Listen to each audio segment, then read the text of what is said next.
toutes et à tous, on se retrouve ce matin en matinale avec Pénélope. Bonjour Pénélope. Bonjour Martin, bonjour tout le monde dans le chat, bonjour sur YouTube, j'espère que tout le monde va bien. Est-ce que tu es en forme ? Ah oui, ça va, aujourd'hui ça va. On se retrouve en matinale pour vous parler des actualités ludiques. On a quelques actus à partager avec vous, je vous mets le sommaire. Les habitués le connaissent par cœur, ils peuvent le réciter en même temps que moi. Nous allons vous parler des news, des informations auxquelles nous avons eu accès, qu'on va partager avec vous, qu'on va commenter avec vous. Il y a de quoi commenter cette semaine, parce que c'est les résultats du Spiel, par exemple, on va en reparler forcément. On adore commenter les résultats. Sélection. Oui. C'est notre loisir principal, commenter c'est les ça. sélections. On va faire un petit tour sur Board Game Arena, la plateforme de jeux de société en ligne sur laquelle vous pouvez jouer aux jeux modernes dont on vous parle régulièrement, mais avec des joueurs du monde entier, à distance. On va faire le petit tour du monde ludique que tu nous as concocté. On va regarder ce qui sortira dans les prochaines semaines en France et à l'étranger. Ce qui sort cette semaine en France avec les sorties de la semaine. Les financements participatifs, pour terminer par les vidéos que nous avons diffusées sur nos chaînes respectives. C'est le programme habituel. Et on va commencer, peut-être directement, tiens. Je lance un jingle, je sais pas ce que j'allais dire. Jingle actu. Commençons directement par les news. Il y a des grosses news, donc c'est parti, jingle, et on se lance.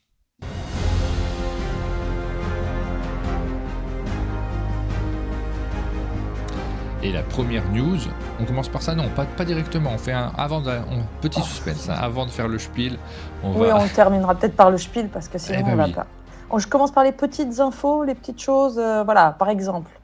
On avait annoncé la semaine dernière que Asmodée faisait une braderie dans ses locaux, et il se trouve que, encore plus rapidement dans le temps, c'est ce week-end, c'est le 15 juin, samedi 15 juin, Yellow fait également une boutique éphémère dans ses locaux. Donc, si vous êtes dans les environs, si je ne dis pas de bêtises, c'est à Heillecourt. Heillecourt, c'est pas... C'est vers Nancy. C'est dans la banlieue de Nancy, en fait. C'est collé à Nancy. Pour moi, c'est à Nancy. Voilà.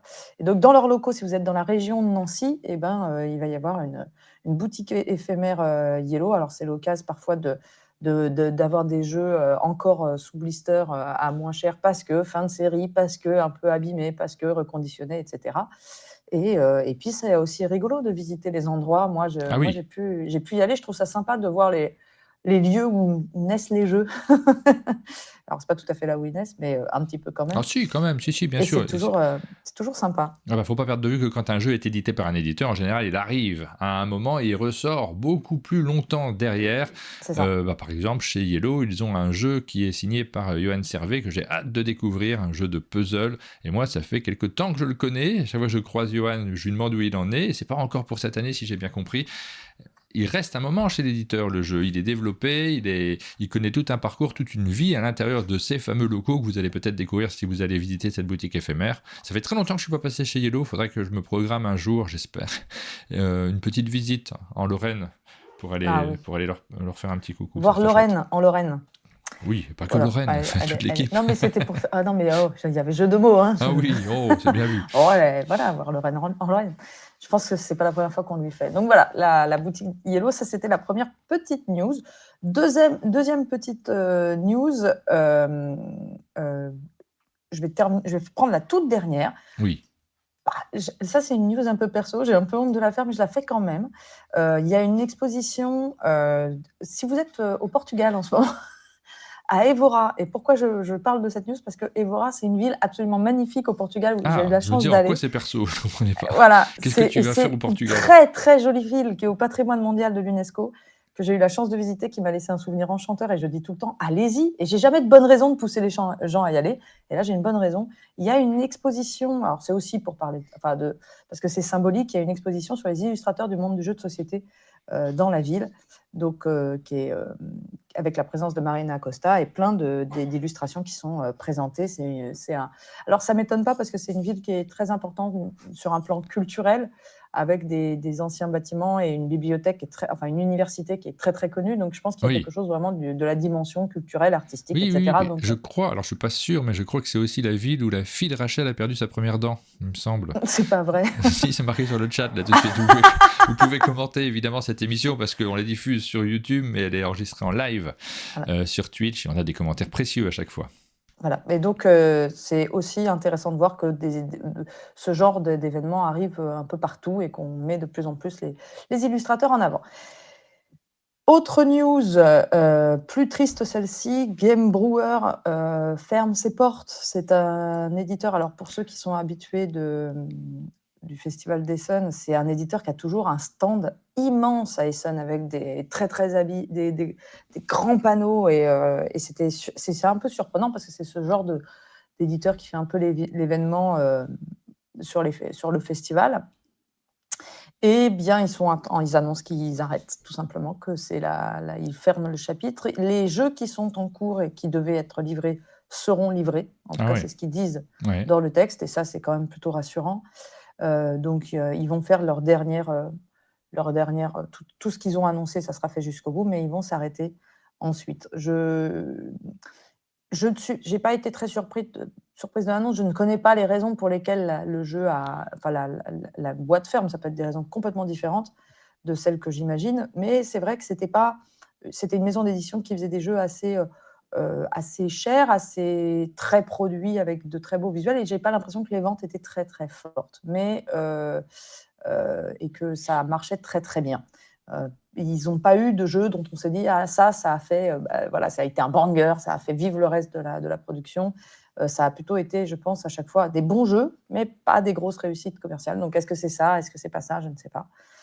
Mais en tout cas, le Game Brewers s'en va. Ils avaient fait notamment Hippocrate, Hawk, Stroganoff. Oui, Stroganov, ils avaient fait pas mal de très bons jeux. C'est pas ceux que je préfère que tu as cités là, mais il y en a pas mal. Ouais, c'était des gros jeux très ambitieux, des belles boîtes qu'on avait envie d'avoir aussi.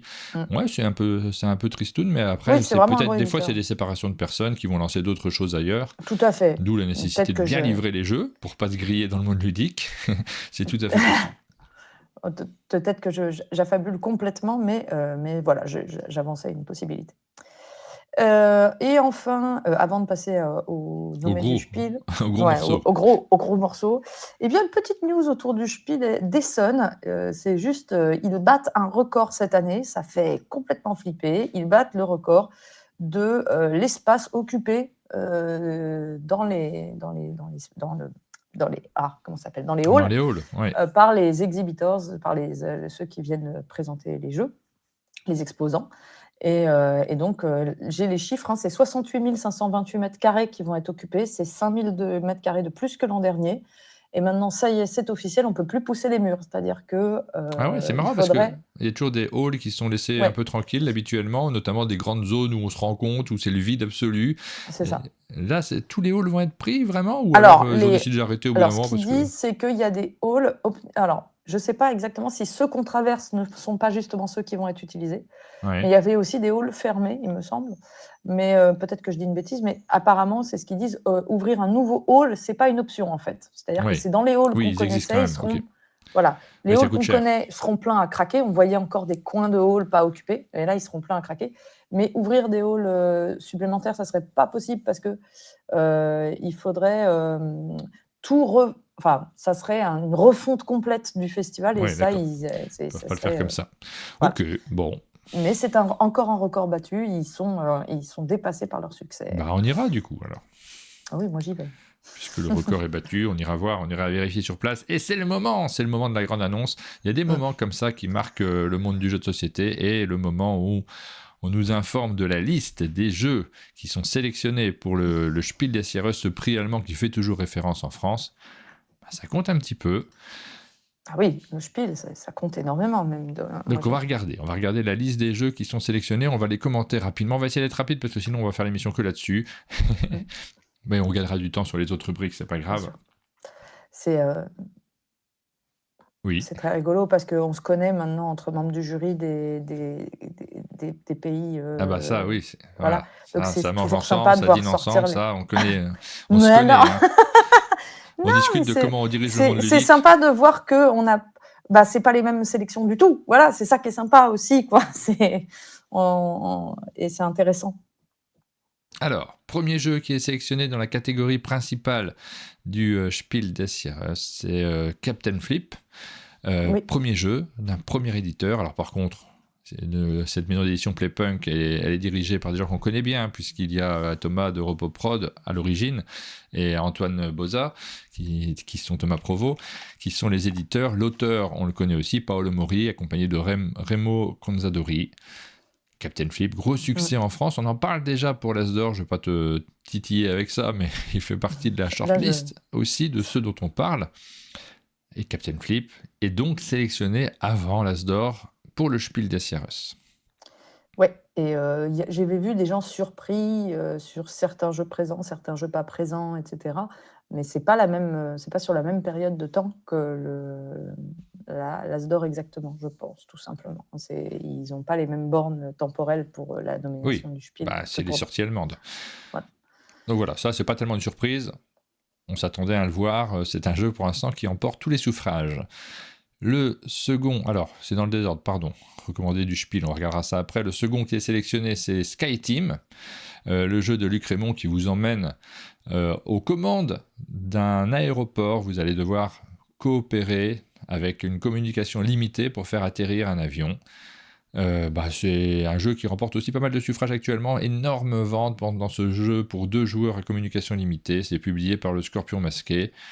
Ça fait partie des jeux qui sont dans les shortlists des différents prix tout le temps en ce moment et dont on parle très régulièrement. Je vois Floref dans le chat qui dit « Les jeux de l'As d'Or sont-ils directement écartés pour éviter une redite ou copie ?» Pas du tout. Enfin, je veux dire, il n'y a aucune réflexion de cet ordre dans aucun jury. Nous, quand on fait nos réflexions, on ne se pose pas la question de savoir si le jeu, parce qu'il est au diamant ou qu'il est au Spiel, ça rentre dans... Pas du tout. Pas du tout. Living Forest a remporté l'As d'Or et le Spiel, Les Aventures du Rail aussi, Dixit aussi, Azul aussi. D'ailleurs, là, nous avons Mysterium un nommé commun. Aussi. Donc voilà, il y a des jeux qui... Non, Mysterium, je ne sais pas s'il a gagné le Spiel, mais il y en a beaucoup de jeux qui ont gagné les 2 prix. Ouais. Et par exemple, là, il y a quand même un nommé commun, puisqu'il y a Sur les traces de Darwin. Voilà, Sur les traces de Darwin, le jeu de Grégory Grard et Mathieu Verdier, dans lequel vous allez raconter un peu l'histoire de Darwin avec des mécaniques très simples. Alors celui-ci, je l'attendais très fort également, puisque tu vois, il y a quand même 2 qui étaient hyper attendus entre Captain Flick et Sur les traces de Darwin. J'étais moins sûr sur SkyTeam, je ne savais pas s'il serait sélectionné, parce qu'il est quand même pas loin de l'initié, je trouve, SkyTeam, de la rubrique Kennerspiel. C'est accessible, mais c'est un petit peu le cran du dessus. Sur les traces de Darwin, on a l'impression que c'est un jeu qui est fait pour la sélection allemande. Alors il était sélectionné pour l'As d'Or, il ne l'a pas emporté. Pour les Allemands, on ne sait pas, hein, mais c'est un public qui aime bien les jeux de plateau, qui aime bien s'installer autour de la table avec des sensations qui sont un peu connues peut-être, mais qui est très efficace, très joli également. Donc c'est pas une surprise de le voir sélectionné. Et là, il y a la grande question de savoir quel est le jeu qui va gagner. Difficile de dire. Est-ce que tu as un avis là-dessus ? Sur le gagnant de ces 3 jeux ? Ouais. Ah, ça, j'ai le droit. C'est difficile. C'est vraiment très difficile parce que les 3 sont très différents. Il faudrait un petit peu connaître le public allemand aussi et ses affinités. Des fois, ils aiment bien. Mais je trouve que la sélection est chouette. Hein, donc, est-ce qu'ils sont plutôt sur... Et en plus, j'ai peur de donner un de mes favoris, mais... Mais je sais pas, peut-être parce qu'il y a un plus gros parfum de nouveauté avec Captain Flip. Oui, voilà. Pour moi, ça se jouera entre les traces de Darwin et Captain Flip. On découvrira ça donc en juillet pour les résultats du Spiel des Jahres. Après, il y a toujours les recommandés. Donc c'est là qu'on va retrouver également des jeux qui étaient dans la sélection de l'As d'Or, puisqu'il y a Trio qui a remporté l'As d'Or. Oui. On a Kolpa qui était très attendu également dans cette sélection. Dans les rumeurs, on en entendait beaucoup parler. Harmony qui arrive, qui est déjà qui est dans cette sélection, mais qui n'est pas sélectionné. C'est vrai, je l'aurais peut-être bien vu, moi, Harmony, en lieu et place peut-être de SkyTeam éventuellement. Oui, en lieu et place de... Oui. Parce que SkyTeam, je l'aurais pas forcément vu dans cette catégorie. Enfin, oui, j'en sais rien, vous savez. Mais après, ils n'ont pas de... ils n'ont pas de catégorie intermédiaire. Hein, donc oui, c'est ça. C'est aussi la force de l'As d'Or à ce niveau-là, c'est que d'avoir une catégorie intermédiaire, ça nous a permis justement sur ces jeux qui sont un peu plus... Oui, je ne suis pas du tout en train de dire que SkyTeam ne mérite pas sa place. C'est pas ce que je pense, mais c'est juste dans cette catégorie hyper accessible. C'est par rapport à ça que j'ai tendance à me dire c'est plus pour Sur les traces de Darwin ou pour Captain Flip. On a Trekking Through History que je trouve inférieur, moi quand même. Phantom Inc. qui est un peu alambiqué parfois, donc pas si simple à expliquer. Et puis un jeu que je ne connais pas, Chats It's Ah si, c'est Attrape-moi si tu peux, non? Alors, chat Ouais, ça fait Attrape-moi si tu peux, mais je le connais pas ce jeu. C'est if le you seul can, que je OK. connais pas. Ouais.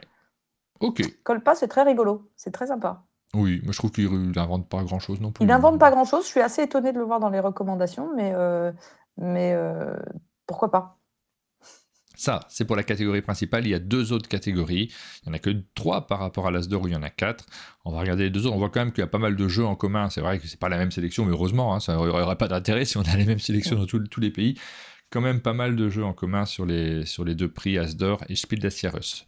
Dans les jeux pour enfants, on retrouve Clé Magique dont on a beaucoup parlé, qui fait partie aussi des shortlists pour l'As d'or et qui se retrouve sélectionné outre-Rhin, pardon. Donc le jeu dans lequel on a un petit aspect de stop ou encore et assez magique justement avec le matériel. Très chouette, très très chouette. C'est Happy Baobab, l'éditeur d'origine de ce jeu. Nous avons, alors celui-ci on ne le connaît pas, Grosse Klein and Edelstein. Grosse Kleine Edelstein.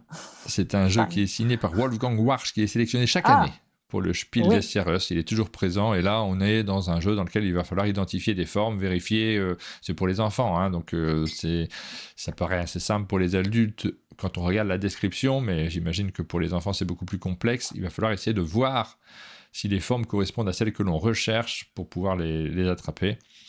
Donc voilà, celui-ci on ne le connaît pas mais on a hâte de le découvrir. C'est publié par Schmidt. Et le dernier de la sélection, c'est Taco Chaton Pizza. C'est la version enfant de Taco Cat Book Cheese Pizza. Ouais. Le classique de Dave Campbell et Thierry Desnoël. Alors c'est marrant qu'on voit Thierry Desnoël dans la liste des auteurs, parce que c'est l'éditeur du jeu de Blue Orange qui a mis sa patte sur ce jeu également. Version enfant, donc d'un grand classique. C'est un peu la surprise, je trouve, de la sélection. Oui, déjà, oui, parce que c'est très très. Mais bon, j'ai pas joué, hein, donc peut-être que c'est super avec des petits. Mais c'est un jeu qui date un peu dans l'impression qu'il donne, mais bon. Et on a une liste de recommandés, alors il y en a un petit peu moins. On a Fluffy Valley, le jeu de Théo Rivière et Maxime Rambourg, et 2 autres jeux que je ne connais pas, Laker Lava et, pardon pour l'accent, Die Nadel, et j'arrive même pas à lire, Fun, voilà, débrouillez-vous. 2 autres jeux, un jeu chez Schmidt et puis un autre jeu chez Dry Magir. Voilà pour la sélection des jeux enfants. On connaît un peu moins la liste parce que souvent sur le Kinderspiel, il y a des jeux qui arriveront un peu plus tard en version française. Là, il y a du délai entre la parution allemande et la parution française. Chaque marché a son public. On connaît très bien ceux qui sont déjà sortis en version française, comme c'est le cas de Fluffy Valley. On connaît moins les autres. Et on passe au Kennerspiel. Kennerspiel dont on peut déjà dire tout de suite que souvent les gens disent l'As d'or, il n'y a pas de jeu expert et tout, mais alors là on est vraiment dans du jeu connaisseur, initié. Il n'y a pas de jeu, je pourrais dire, pour avoir joué aux 3, il n'y a pas de jeu expert comme certains l'entendent, très complexe, dans la sélection du Kennerspiel du Spiel. Mais le Kennerspiel, de toute façon, traditionnellement, ça signifie jeu initié, ça ne concerne pas vraiment les jeux experts. Le premier jeu à avoir remporté le Kennerspiel, c'est Seven Wonders. Pour vous donner un peu. Donc, dès le début de cette catégorie, on avait des jeux qui auraient pu être pas loin de la catégorie principale, parce qu'ils restent accessibles, même s'il y a ce quart d'heure d'explication de règles qui en font des jeux destinés à un public un peu plus averti. Nous avons Les Aventuriers du Rail, le jeu d'Alan Moon, auquel se sont joints Matt Leacock et Rob Davio. La version Legacy, Légende de l'Ouest. Excellent, excellent. Excellent, si vous ne l'avez pas fait, c'est formidable. Ouais, grande aventure. Et puis Les Aventuriers du Rail. Ça fait longtemps que ce jeu n'a pas gagné un Spiel. En 2004, si je ne me trompe pas, le Spiel qui est revenu aux Aventuriers du Rail. Ensuite, on a Daybreak, un jeu de Matt Leacock, de nouveau, 2 fois sélectionné. Dans cette catégorie, s'il ne l'emporte pas, il pourra faire la tête. J'ai eu de la chance de pouvoir y jouer à celui-là. C'est vrai. Et d'ailleurs, vous pouvez y jouer sur Board Game Arena. Alors, je ne sais pas s'il est en alpha, bêta ou autre. Mais par contre, moi, j'ai eu la chance d'y jouer sur le matériel lui-même. Et c'est vraiment très, très bien. C'est un jeu, en fait, coopératif dans lequel vous essayez de sauver la planète. Et c'est un jeu écologique. Et moi, je ne suis pas trop dans ce genre de thème. Normalement, c'est plutôt pas ma cam. Et là, j'ai trouvé ça super bien foutu. Donc, je ne suis pas du tout étonnée, en fait, qu'il soit dans cette sélection. Et le dernier jeu de la sélection, c'est la Guilde des expéditions marchandes, le jeu de Brett Gilbert et Matthew Dunstan, qui est aussi sélectionné presque tous les ans, depuis quelques années maintenant. Et ce jeu qui ressemble à un roll and write, mais non, vous allez poser des cubes sur votre petit plateau. On est dans des sensations qui sont assez proches. Rappelons que Matthew Dunstan est un expert de cette catégorie, puisque c'est l'auteur des Next Station, notamment. Oui. Donc voilà, c'est un jeu qui fonctionne très très bien. Ouais. On note qu'il y a effectivement 2 Matt Leacock dans la sélection des Kennerspiel. Et 2 jeux coopératifs. C'est pour ceux qui aiment bien faire des petites réflexions. Un petit coup d'œil du côté des jeux recommandés. Vous savez, les recommandés, c'est une petite liste qui se rajoute en disant bon, ceux-là, ils étaient pas loin, mais ils sont bien quand même. Ça, on ne l'a pas pour l'As d'Or. Il n'y a pas de liste de recommandés pour l'As d'Or, mais ça serait encore. Ouais, c'est encore des casse-têtes, c'est difficile à faire. C'est très compliqué. Pourquoi pas ? Je trouve ça chouette, cette liste de recommandés, parce que Moi, j'aime, oui.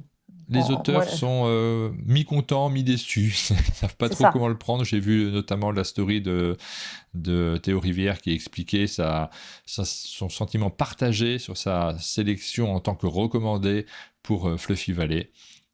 Bon, je crois qu'il faut être content surtout.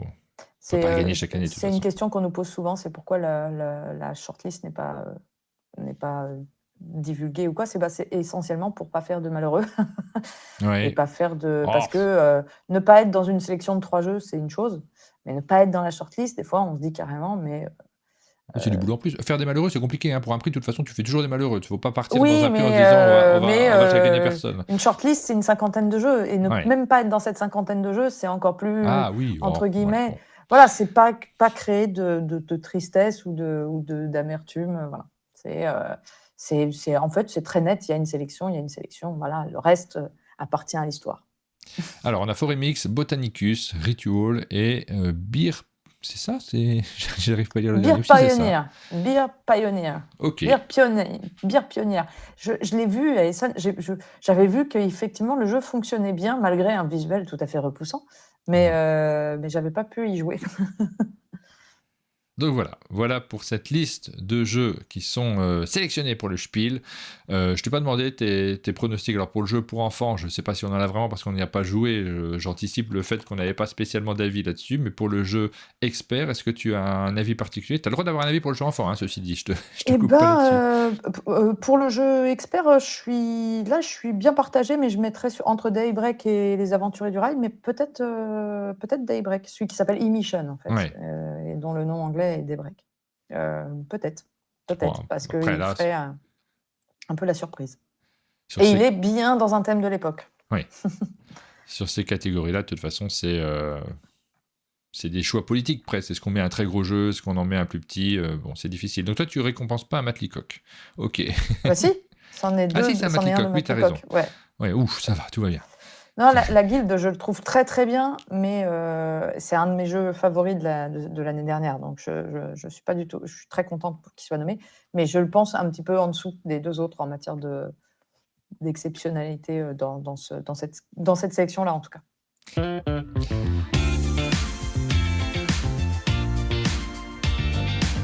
Alors, on va vous parler des jeux qui sont disponibles sur la plateforme de jeux de société en ligne Board Game Arena. On en a 2. Comme chaque semaine, qui arrive sur la plateforme. Vous avez la possibilité de jouer à Praga Caput Regni, un jeu auquel j'ai jamais joué. Moi, j'ai jamais eu l'occasion d'y jouer, donc je pourrais me lancer. Je crois que je l'ai pas d'ailleurs. Je n'ai pas ce jeu dans ma ludothèque. C'est un des jeux que j'aimerais avoir dans ma ludothèque, je crois. J'y ai joué une fois sur plateau et j'avais trouvé ça très chargé visuellement. Oui. Mais pas désagréable mécaniquement. Je trouvais qu'il y avait vraiment une partie du plateau qui était abusive. La construction de la cathédrale, mon Dieu, s'ils ont poussé ça trop loin. Mais le jeu était quand même pas mauvais. J'aimerais bien y rejouer, donc je suis contente. À chaque fois, je dis je vais y jouer sur Board Game Arena, puis je prends jamais le temps, mais un jour. Ah oui, c'est compliqué pour moi de jouer à ce genre de jeu, de gros jeux sur Board Game Arena, parce qu'il faut vraiment bien lire les règles avant. Tu ne veux pas lancer la partie en ayant lu 2-3 lignes en te disant je verrai bien, parce que c'est le gros intérêt de Board Game Arena sur des plus petits jeux parfois. On le voit souvent d'ailleurs, quand on voit quelqu'un qui se connecte et qui n'a jamais joué à un jeu, souvent les gens connaissent même pas les règles. C'est en manipulant le matériel qu'ils se rendent compte de comment ça fonctionne Oui, bien exactement. sûr. Cette plateforme vous permet, vous pouvez pas faire n'importe quoi. Sur la table, vous avez votre plateau. Si vous commencez à prendre le tas de cartes et à les mélanger sans raison, les gens vont vous faire la tête. Sur le jeu, vous pouvez pas le faire. Il y a certains éléments qui sont accessibles et ça permet de manière très intelligente de comprendre comment chaque jeu fonctionne. Ça, vous pouvez le faire avec Lynx, par exemple, un jeu qui mélange le morpion et le Shifumi, et qui est donc disponible au moment de sa sortie en boutique sur la plateforme Board Game Arena. Vous allez pouvoir enchaîner les parties de ce jeu Oui, de ça Fabrice doit se Coelho. jouer en 2 ou 3 minutes, je pense, sur Board Game Arena. Oui, ça va, Et ça va. c'est le format idéal de j'en fais 300 parties d'affilée. Oui, Donc, voilà pour les voilà. deux jeux qui sortent cette semaine sur Board Game Arena. Et pour nous remettre de toutes ces petites émotions, c'est peut-être le moment de passer la publicité de notre rubrique. Alors cette semaine, la semaine dernière, la publicité qui était passée, c'était mis sans le son sur notre version YouTube. Donc, C'est ça. ouais, Et heureusement, on n'a pas raconté de trucs parce qu'il y avait le son de nos micros, mais J'aurais on parlait coupé. pas. Si jamais on avait dit des bêtises, j'aurais coupé j'aurais réuploadé la vidéo, mais là c'était pas très très grave, donc je n'ai pas réuploadé. C'est le moment de notre petite publicité qui est consacrée à Mega Jackpot, qui sort cette semaine en boutique. Vous vous posiez la question, est-ce que ça vaut le coup d'acheter Mega Jackpot ? Un petit rafraîchissement avec cette publicité qui est composée de moments de vie du chalet, puisqu'on vous a présenté plusieurs fois ce jeu dans nos locaux. Allez, c'est parti pour la pub.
Ah.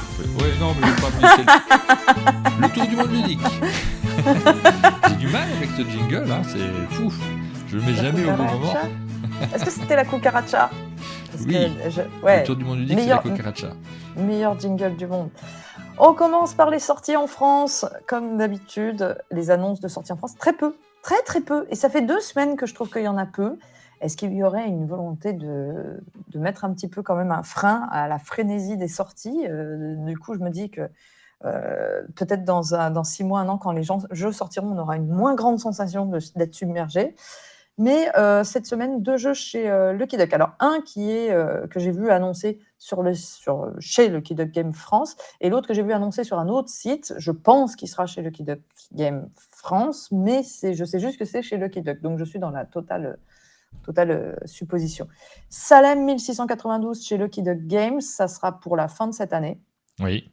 Et c'est tout simplement un nouvel opus de cette série de jeux qui sont en format livre un petit peu avec la tranche. C'est cette collection de jeux, toujours des jeux qui sont du rôle caché avec des thèmes un petit peu historiques et un peu noirs, hein, à chaque fois. Donc cette fois-ci, on avait eu Hollywood dernièrement, il y avait eu Bristol que moi j'avais beaucoup aimé. Celui-là, c'est un jeu de Travis Hancock illustré par Holly Hancock et Sarah Kiel. Là, les photos que j'ai mises sont des photos de BGG. Je ne sais pas si le jeu ressemblera exactement à ça dans la version Lucky Duck, parce que c'est un jeu qui existe depuis longtemps en fait, hein, et qui sont enfin localisés en français et légèrement remaniés sur le plan visuel, notamment sur l'intérieur des couvertures. Il y a un plus joli écoute, travail. on l'a en version française, nous, et j'ai pas regardé spécifiquement, mais je trouve que c'est très proche, oui.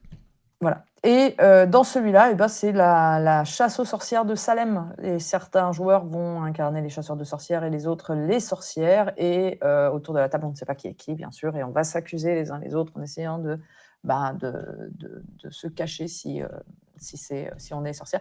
Aline nous précise qu'il sera identique. Donc voilà, vous avez les bonnes images sous les yeux. Pour ceux qui aiment cette collection, que je trouve très élégante. avec des jeux parfois inégaux.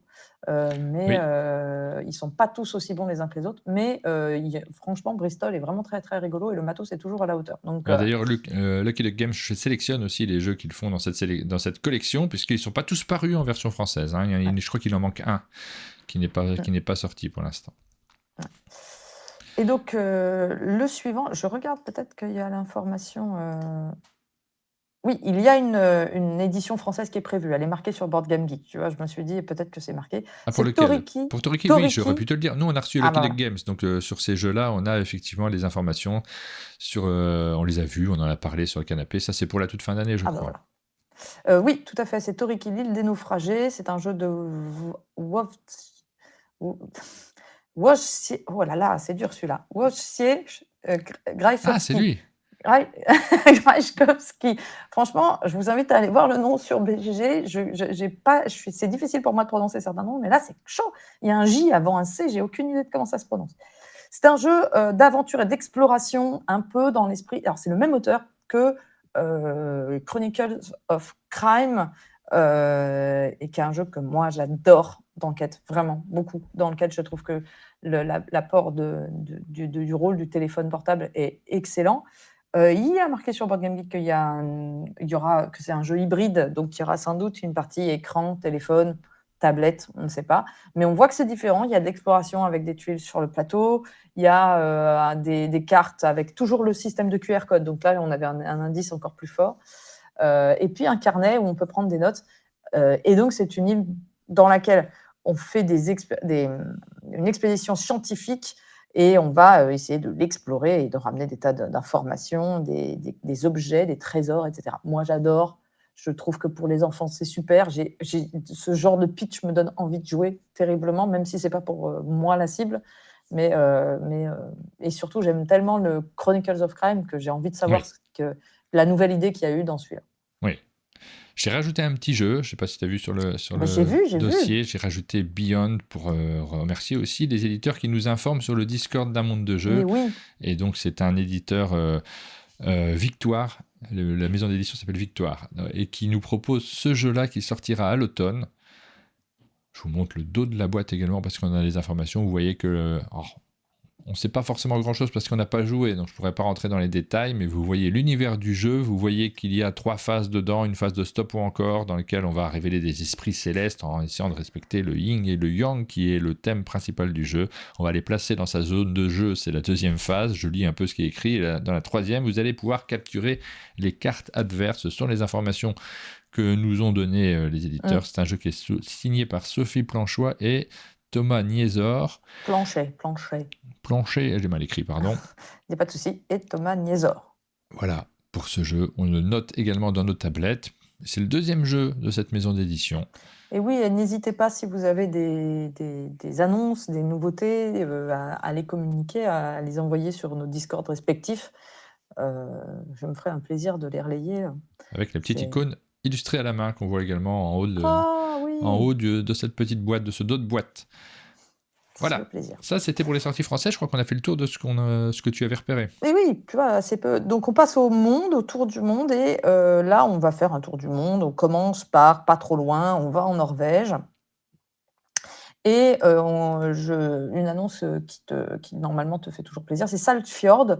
Saltfjord, c'est un jeu de Christian Amundsen Odsby et Eilif Svensson. C'est le duo d'auteurs qu'on aime bien, qui ont fait notamment Revive et Footprints et Santa Maria et Bad Company et The Magnificent, etc., etc. Donc des jeux, beaucoup de bons jeux, parfois des moins bons, mais vraiment beaucoup de bons jeux. C'est leur maison d'édition Apporta Game. C'est dans ce jeu qui se passe, n'est-ce pas, dans les fjords norvégiens. C'est un jeu où on a pour l'instant très peu d'infos sur Board Game Geek. Ils n'ont pas mis ils n'ont même pas encore mis les mécaniques qui sont utilisées dans le jeu, mais on va pouvoir agrandir notre colonie en construisant de nouveaux bâtiments, aller ramasser du poisson, se lancer dans le commerce, ou mettre de nouvelles technologies pour faciliter la vie quotidienne. En gros, ça risque d'être un jeu quand même de gestion. On voit que le plateau est déjà assez riche. Je trouve qu'il il est pas, enfin, il a quelque chose de commun avec Revive dans son Oui. dans son aspect. Donc je pense que c'est même le même illustrateur. C'est pas encore marqué sur la boîte, mais la page BGG vient juste d'être créée, donc il n'y a pas encore tout. Et on va avoir un jeu de gestion dans lequel on va gérer sa colonie et construire des bâtiments. Je trouve le thème chouette, je trouve le visuel plutôt sympa, et j'aime bien les auteurs, donc c'est cool. Eh ben, on surveillera ça avec impatience. On a hâte de le découvrir. Ouais. Ah, on n'a pas le logo illustré à la main là en haut de la boîte. Non, mais j'ai fait mon petit check à première bon. vue. Si jamais j'ai des infos différentes là-dessus, je reviendrai. Mais pour l'instant, j'ai pas d'inquiétude. Voilà. Pour l'instant, rien ne me dit le contraire. Mais Star Trek Captain's Share, c'est le suivant. Alors là, on part. Je fais ça en zigzag, ça est n'importe quoi. On va aux États-Unis, dans le New Jersey. Et c'est un jeu de Nigel Buckle et David Tursi. Des auteurs qu'on connaît bien, sur une licence qu'on connaît bien. Et parfois, les licences, ça nous fait peur, parce que c'est parfois juste une occasion de sortir un produit sur un film bien connu. Est-ce que c'est le cas? Est-ce que le jeu est intéressant? Alors, il se trouve que moi, d'habitude, quand on me cite un énième jeu Star Trek ou Marvel, je m'y intéresse assez peu. Mais quand on voit que le jeu a été 2e de la Hotness BGG à l'annonce de sa sortie, on se dit, oui, c'est qu'il y a quand même une bonne raison. Il y a des auteurs qui sont quand même assez réputés. Il y a WizKids qui est l'éditeur, donc c'est pas n'importe quoi non plus. C'est un jeu dans lequel on va s'affronter entre capitaines de Star Trek. Donc on aura des decks de cartes complets qui correspondront au capitaine de la série. Moi, je ne connais pas cette série, donc je laisse les fans reconnaître Jean-Luc Picard, Benjamin Sisko, Michael Burnham, Kolot the Dar, Master Sela ou Tайлek Shran. Et on aura on voit la photo de Jean-Luc Picard d'ailleurs à l'écran. On aura le deck qui va avec, on s'affrontera, mais ça ne sera pas seulement de l'agression. On aura aussi la possibilité de gagner sur d'autres thèmes, enfin sur d'autres secteurs comme la diplomatie, l'exploration, la science. Donc je ne sais pas encore comment ça marchera, mais c'est un deck building et on aime bien les deck building. Bon, voilà, on découvrira Star Trek Captain Share quand il sortira. Dans Captain's Chair, j'ai envie de croire que c'est dans la chaise du capitaine, mais un jeu pour faire mon petit quota de la semaine, Ra and Write. On est en Géorgie cette fois-ci, toujours aux États-Unis. Ra and Write, c'est la version Flip and Write de Ra. Ce jeu incroyable de Reiner Knizia, qui était un jeu d'enchères absolument fou. Si vous n'y avez, enfin absolument fou. C'est un classique. Un classique qui a vraiment moins, très. Parce que on le voit moins. Je ne sais pas s'il est réédité actuellement. Il a été réédité dans cette version, dans une version illustrée par Yann O'Toole. Et d'ailleurs, là, le Ryan Wright, c'est illustré par Yann O'Toole. Donc la pochette, elle est superbe. Et je me demande d'ailleurs si le petit côté on dessine sur le mur, justement, c'est la référence au Wright. Mais peu d'infos sur la mécanique, à part que ça dit que ça reprendra des choses du jeu de base qui était un jeu d'enchères. Je ne vois pas comment ça va être possible dans un Ryan Wright. Du coup, je suis curieuse. Et dans un Roll and Write, pardon. Et ça aussi, ça sort chez 25th Century Game. Et c'est une version Roll and Write de Ra. Voilà, on espère une version française pour avoir l'occasion de chanter sur ce jeu du Claude François. Voilà. Les 2 derniers jeux sont un jeu de chez... on va au Brésil, c'est un jeu de André Teruya, c'est Van Gogh, c'est un jeu de André Teruya Eichenberg et ça sort chez Conclave. Donc ça, c'est un thème original. On parlait la semaine dernière de la faible présence de ce type de thème dans le jeu de société. On voit qu'il y en a quand même qui sortent. Tu vois, la semaine dernière, on parlait déjà d'un jeu avec Van Gogh. Ouais. Et Gauguin, c'est ça? Et Gauguin, exactement. Et là, c'est Van Gogh tout seul. Alors, c'est un jeu dans lequel on va retrouver la mécanique du lancer de meeple. Tu vois, en bas des cartes, les meeples sont pas orientés de la même façon. Et en fait, c'est ce qui va donner on va lancer des meeples et ça sera notre ressource en fait pour peindre certains tableaux. Et puis, il y a aussi un plateau central. Mais donc, le lancer de meeple, ça a toujours été une mécanique sur laquelle j'ai une réserve. J'ai pas toujours trouvé que ça marchait bien, mais j'avais pas trouvé de jeu où on utilisait les meeples en tant que ressource. Donc, enfin, j'avais pas vu de jeu où on utilisait ces meeples lancés en tant que ressource. Donc, je les avais vus en tant qu'ouvriers, mais pas en tant que ressource. Donc, avoir une petite idée. Ça avait été utilisé dans... Ah, comment s'appelait ce jeu? Chez Gigamic, Quetzal. Oui, Quetzal, exactement. Waouh, quelle culture ludique Bah, incroyable. c'est mon métier, madame. Ouais, tout à fait. Et enfin, le dernier, on part en Espagne, c'est Smart City de Tony Lopez. Alors celui-là, on en parle pourquoi? Parce que Tony Lopez, en ce moment, c'est un auteur qui fait parler de lui. Il a fait Airmail, dont les gens se souviendront pas. C'était pas mal, mais c'était pas. Mais là, il va sortir plein de jeux. Il va sortir Shandigarh, il va sortir Medang et il va surtout sortir Ada's Dream, qui est en financement participatif en ce moment. Et on en parle en fin d'émission. Mais donc, Tony Lopez, il a le vent en poupe. C'est un peu comme Wolfgang Warsch dans l'année où il a sorti 8 jeux la même année tout seul.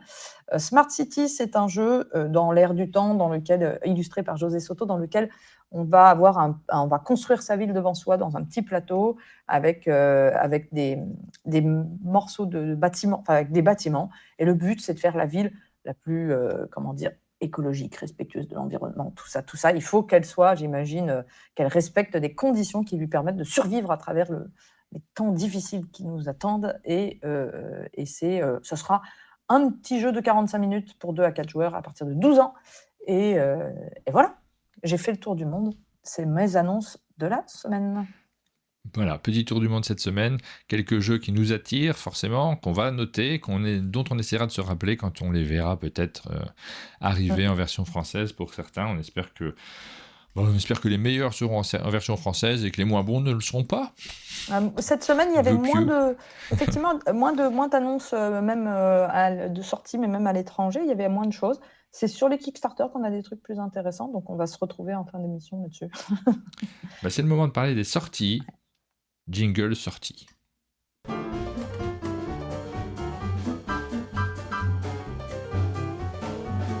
Alors, on est toujours en train de se battre avec les jeux qui sont repoussés, décalés, attendus, qui arrivent enfin.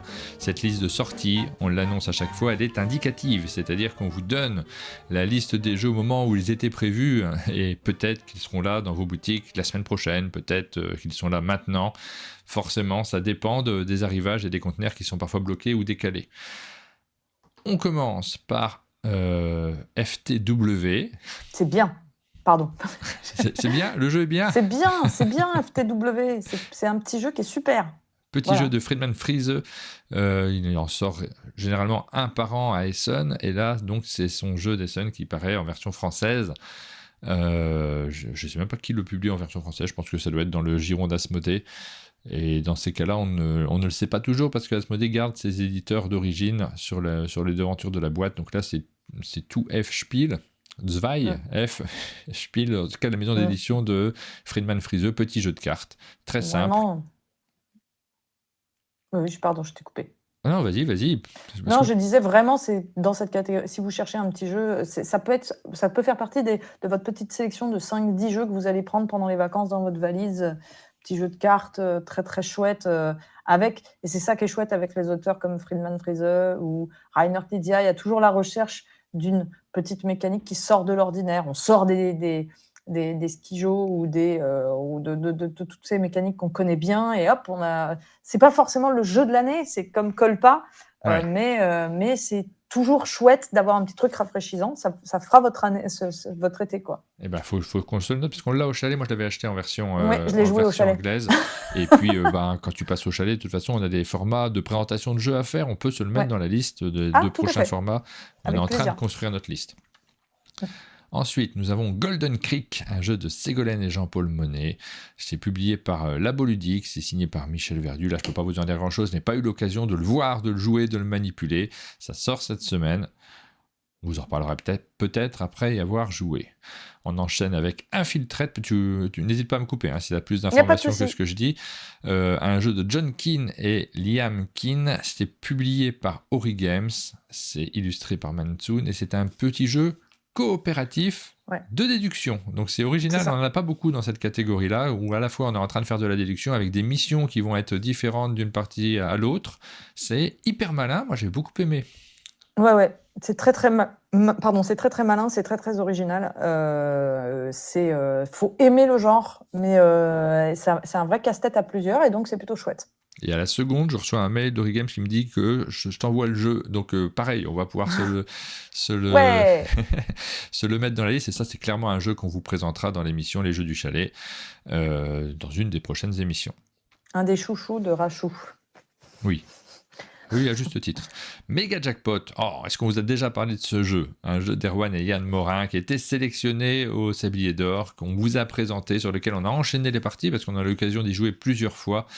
Un jeu où c'est tellement dur de réaliser le super méga jackpot, le moment où on arrive à trouver le génie. Enfin, je rentre pas dans les détails des mécaniques, mais c'est un jeu qui joue sur la chance de manière générale. C'est vraiment un jeu de chance et de hasard, mais qui génère de l'ambiance autour de la table, très accessible pour toute la famille. C'est publié par Tiki Édition, et je sais qu'il est très très attendu, celui-ci.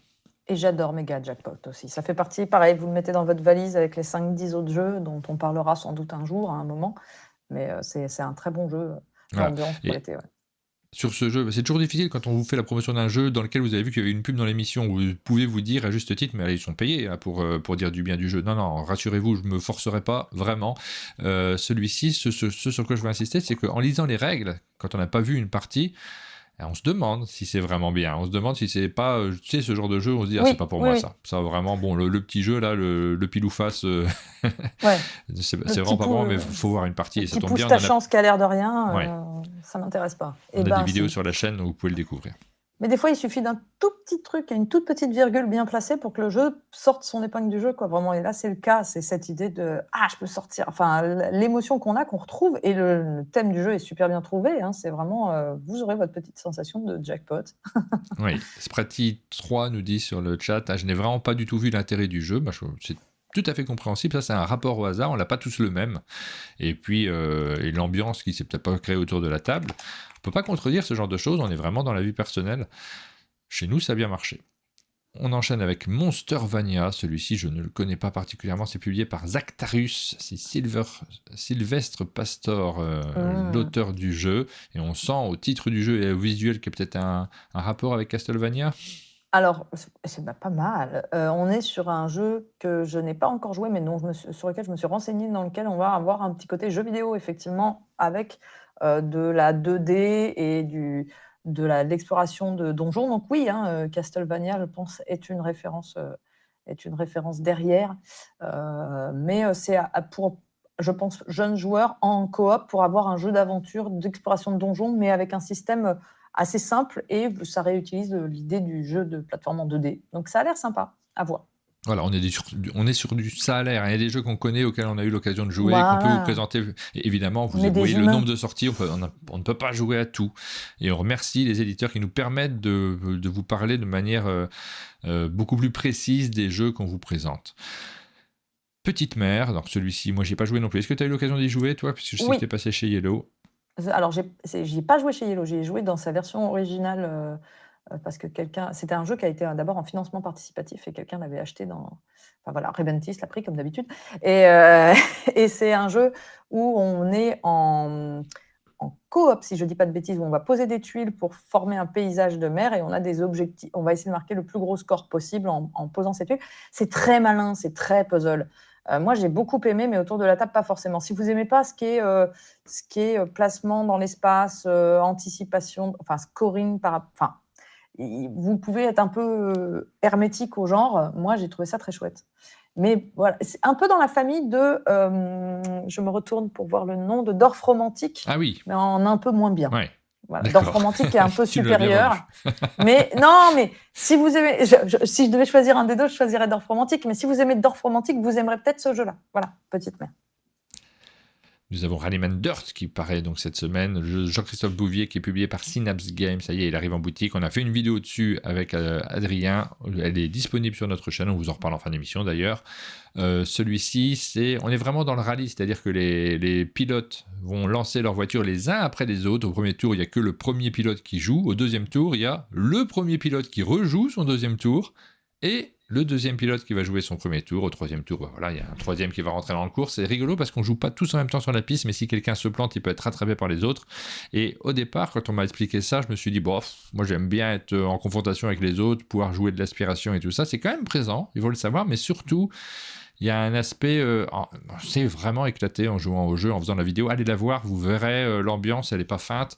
On s'est bien amusé avec Adrien, donc je vous C'est un conseille bon plutôt jeu. ce jeu. C'est un bon jeu, Rallyman. Moi, Ouais. j'ai un bon souvenir, ouais. Un peu chaotique, mais Ah bah c'est du lancer de dés derrière, donc, voilà. mais ça crée de Mais l'ambiance. fun. Ouais, fun. Avec des grosses prises de risque et tout, c'est chouette. 99% pur, c'est un jeu qui est signé par François Bachelard, qui est publié par sa maison d'édition Nostromo Édition, illustré par Julie Gruet, et c'est sur l'univers de la série Breaking Bad, sans la licence, ceci dit, mais bon, on a bien compris en voyant les visuels qu'on est complètement dans cet univers-là. Grosse actualité chez Nostromo, puisqu'ils avaient déjà sorti Clash 451, je crois que c'est ça le titre si je ne me trompe pas, mais là, je ne suis pas très sûr sur les numéros. Vous me corrigerez en allant vérifier. Nos deuxième jeu qui sortent dans cette période. Est-ce qu'on a fait le tour? Non. Alors, celui-ci, je ne sais pas prononcer le titre. Est-ce que tu te lances dessus? An Edge Contrived. Ou Merci. Contrived. An Edge Contrived. Je te fais des pièges, mais moi je suis tellement nul en prononciation. Un jeu de Chris Matthew, auquel j'ai pas joué. Alors c'est chez Pixie, je sais que tu connais mieux les jeux Pixie que moi. J'y ai joué, ouais. J'ai l'impression que pour moi c'est une période où je joue énormément, donc voilà.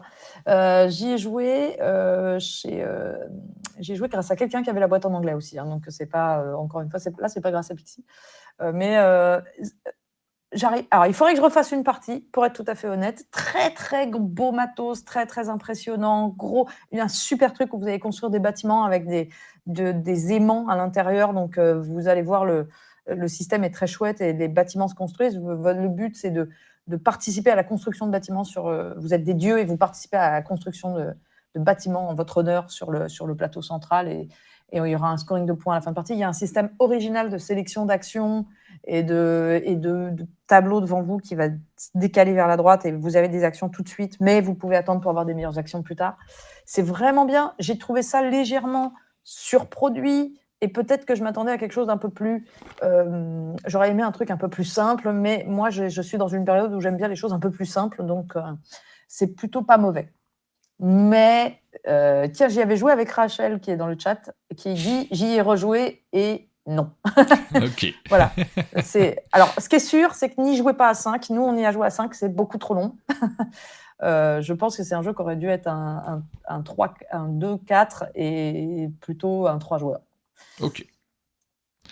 Et on nous dit sur le chat, c'est rigolo que 99% sortent à peu près en même temps que 1% d'Yellow. Ah, qui est juste là. C'est marrant. Effectivement, on a le 100% qui est disponible pour les deux jeux. Alors, Aventure Z Hero, je ne connais pas ce jeu, c'est le volume 2, ça sort également chez Zactarus, et c'est un jeu de Sylvestre Pastor. Axo, petit jeu qui est publié par Gigamic dans ses fameuses boîtes Biseau.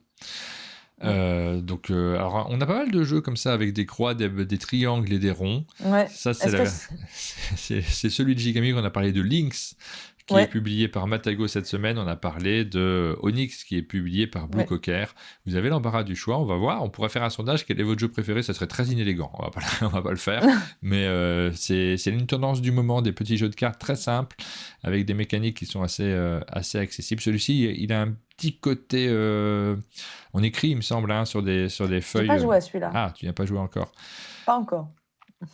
Donc assez simple, assez accessible. On est dans cette gamme de jeux pour l'été qui tombe au bon moment. Axo, c'est l'une des propositions de Gigamic. L'autre qu'ils ont fait récemment, c'était Décal, qui est sorti, je crois, la semaine dernière, peut-être en boutique. Et je suis passé on a fait un petit tour à Paris, donc je suis passé dans les boutiques. Je fais un petit coucou aux boutiques de Love Cube. Love Cube. J'ai envie de dire Love Cube, mais c'est Love Cube. Qui me disait, celui-ci Décal, j'y crois beaucoup. Franchement, c'est le jeu qui va se vendre comme des petits pains au moment de cet été. Donc c'est l'occasion de passer un petit coucou à cette boutique. Charlatan de Belcastel, le duel. Un jeu de Wolfgang Warsch, c'est un grand classique. Charlatan de Belcastel, et il revient dans une version duel. Je n'ai pas joué à cette version-ci en particulier. J'ai jamais été fan, moi, des Charlatans de Belcastel. J'adore beaucoup de gens qui adorent ce jeu, mais ouais, toi, t'aimes beaucoup? Ah ouais, les Ah, moi, j'ai charlatans de souffert à Bruxelles, je chaque suis partie que fan. j'ai fait avec une malchance terrible et ça m'énerve. Je me rends compte que, mais en fait, ça m'énerve. Et du coup, quand tu es énervé à un jeu, tu te dis, mais est-ce que j'ai envie de jouer à un jeu qui m'énerve à chaque fois? C'est le rapport à la chance qu'on n'a pas toujours de la même façon selon les jeux. Autant ça me gêne pas du tout sur un méga jackpot, autant là, je le trouve plus long et du coup, ça me donne moins de plaisir. Par contre, oui, moi, j'ai très, très envie de jouer à cette version-là pour voir comment ça marche à 2, surtout que je suis souvent 2, moi, pour jouer, et que j'aime beaucoup le jeu. J'ai eu des retours plus ambivalents, donc j'ai hâte Sur d'y jouer. celui-ci, Ouais. Escape from New York, un jeu de Kevin Wilson qui est publié par Matago. Il me semble qu'on l'avait déjà évoqué par le passé, mais il semblerait que ça soit plutôt cette semaine qu'il sort. Bon, on a toujours du mal à suivre les sorties exactes des jeux. Et puis voilà, Ça, j'ai pas joué. on a fait le tour des jeux qui sortent cette semaine, si je ne me trompe pas. J'espère que j'en ai pas oublié. Voilà, pour la liste des jeux dont on a eu connaissance et dont on peut vous parler. Et c'est parti pour les financements participatifs. Waouh! J'ai presque lancé un jingle. Incroyable. Vas-y, il a complètement lancé un jingle, assume, c'est bien, c'est parfait. J'ai attendu que tu le dises pour le lancer. Oui, mais j'ai l'impression d'être dans les années 90 quand je dis jingle. Donc, En même temps, tu as des jingles dans toutes les émissions, même modernes. Non. Si, ah bah sur Twitch, il y a de plus en plus d'émissions, je vois des jingles. Dites-le qu'il y a des jingles dans les commentaires. Venez nous dire. Alors, du financement participatif en veux-tu en voilà, cette semaine, nous n'avons pas d'extension et ni de dérivés très, très intéressants, donc on n'en parlera pas. Mais plein de petites choses. La valeur sûre du mois, pour moi, c'est Ada's Dream. C'est un peu le projet sur lequel j'hésiterais à pledger si je me disais pas qu'il y aurait sans doute un moment une version française. Je vois pas que ce jeu ne soit pas un jour localisé parce que c'est Alecat Games qui fait ce jeu. Alecat Games, c'est Arborea par exemple, ou plus récemment, ou Barcelona aussi. Donc, ce sont des jeux qui arrivent en général en boutique. Là, le thème est absolument super. C'est la vie de. Alors, je cherche son nom, c'est Ada Lovelace. Le thème, c'est Ada Lovelace, et je l'ai découvert grâce au jeu, est la première programmatrice informatique de l'histoire. C'est-à-dire que, bien sûr, à l'époque, l'ordinateur, on est en 1843, donc l'ordinateur, c'est pas l'ordinateur, il n'y a pas d'écran, il n'y a pas de clavier, c'est une espèce de machine du diable, on peut le dire, c'est un énorme truc en métal avec des trucs, des cartes perforées, des machins impressionnants. Sauf que c'est une machine d'ailleurs qui avait été créée par Charles Babbage, je n'ai plus son nom, mais elle, ce qu'elle a fait, c'est que grâce à cette machine, elle a fait le premier programme, c'est-à-dire qu'elle a dit à la machine de faire quelque chose toute seule. Et c'est du coup, elle est considérée comme dans le monde de l'informatique comme la première programmatrice et programmateur compris de l'histoire de l'informatique. Donc, c'est un chouette thème, parce que moi, j'aime bien ce genre de thème historique qui nous apprend des choses et qui me pousse à aller sur la page Wikipédia dans la foulée du jeu. Et dans ce jeu, nous allons jouer Ada qui va fabriquer, utiliser sa machine et se balader un petit peu partout, un petit peu à la façon d'un Darwin's Journey ou ces jeux où on suit le chemin des scientifiques. C'est un système de dés, de draft de dés. À votre tour, vous allez soit faire une action qui va vous permettre de prendre un dé au centre du plateau pour faire un certain genre d'action, ou prendre ce dé et le rajouter. D'ailleurs, ce dé, vous allez le prendre et le rajouter à votre plateau, ou vous allez pouvoir prendre ce dé de votre plateau et le placer dans votre machine. Et ça, c'est le truc qui est assez rigolo. C'est que vous allez avoir sur votre plateau personnel un genre de machine informatique, c'est-à-dire que les sommes des dés et les signes plus ou moins que vous allez placer vont faire des additions, des soustractions, et vous allez essayer de remplir des objectifs dans les lignes et les colonnes de votre plateau. C'est vraiment la simulation d'une genre de calculette, entre guillemets, d'informatique. Et la couleur du dé va vous donner une action que vous allez pouvoir faire sur une zone du plateau de la couleur correspondante. C'est-à-dire que je prends un dé vert, je le mets sur mon plateau perso, je construis ma machine, et en même temps, ce dé vert va me permettre de faire une action dans la zone verte. Les 4 zones d'action, ça va être je vais voyager en Angleterre pour pour récupérer des ressources un peu partout. Je vais pouvoir aller dans des meetings pour recruter des scientifiques, des assistants qui vont m'aider. Je vais aller dans mon atelier pour fabriquer de nouvelles cartes perforées, entre guillemets, des nouveaux objectifs à remplir sur mon plateau personnel, où je vais aller publier mes trouvailles pour, encore une fois, récupérer des ressources, etc. Ça a l'air drôlement bien.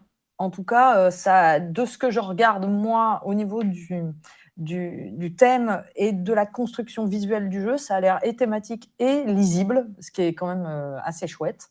Il y a j'ai oublié d'ouvrir mon petit panneau qui me rappelle toutes les infos parce que je ne les ai pas dit, mais c'est donc un jeu de Tony Lopez dont je vous parlais en début de live, d'émission, qui est donc un auteur qui en ce moment fait plein de choses, donc on verra. Je n'ai pas encore joué à un jeu de lui, mais on verra. C'est illustré par Javier González Cava, que j'aime bien, qui fait du beau travail aussi. C'est pour 1 à 4 joueurs à partir de 14 ans, des parties de 90-120 minutes. On est donc sur du jeu expert, mais ça va. Ça se termine le 4 juillet, c'est le pledge de base, c'est 54 € et ça sera livré en février 2025. Et donc, question, est-ce qu'on pledge pas ce jeu? Eh bien, ce genre de projet, j'avoue, moi, je pledgerais si je ne me disais pas qu'il y a de fortes chances, soit que je le trouve, moi, en allant dans des festivals étrangers, un jour, soit que je serais étonnée que ce jeu ne soit pas localisé par un éditeur. Ouais. Ça m'étonnerait franchement. Le jeu fait un gros succès dans son financement. Il est déjà à 1124 contributeurs. Il a des vidéos de partout. Il est premier sur la hotlist de BGG cette semaine. Ça serait bizarre. C'est une maison d'édition qui est en général aussi en contact avec des éditeurs, des distributeurs français. Voilà. Donc, je ne vais pas le pledger parce que je pense que je pourrais l'avoir autrement. Mais si je ne savais pas, ça fait partie des jeux que je pledgerais. Ouais. Mais moi, je pledge peu, donc je ne suis pas un indice. Oui, mais c'est une question qu'on se pose aussi. On est en train de réfléchir, pour tout vous dire, à ce qu'on va faire de cette rubrique Kickstarter pour l'année prochaine. Et parmi les réflexions qu'on a, on se demande si on va pas se faire un budget, un monde de jeu professionnel pour pouvoir choisir de temps en temps chaque mois, parce qu'on va pas pledger un jeu par semaine, mais chaque mois, quand vraiment un jeu nous tape dans l'œil, de prendre ce risque que personnellement on n'ose plus prendre, parce qu'on a nos petits budgets qui sont très limités personnellement, vraiment très très limités. Peut-être que collectivement on pourrait se permettre de pledger un jeu de temps en temps. Bon, celui-ci, pourquoi pas. Quel est le second jeu dont on parle?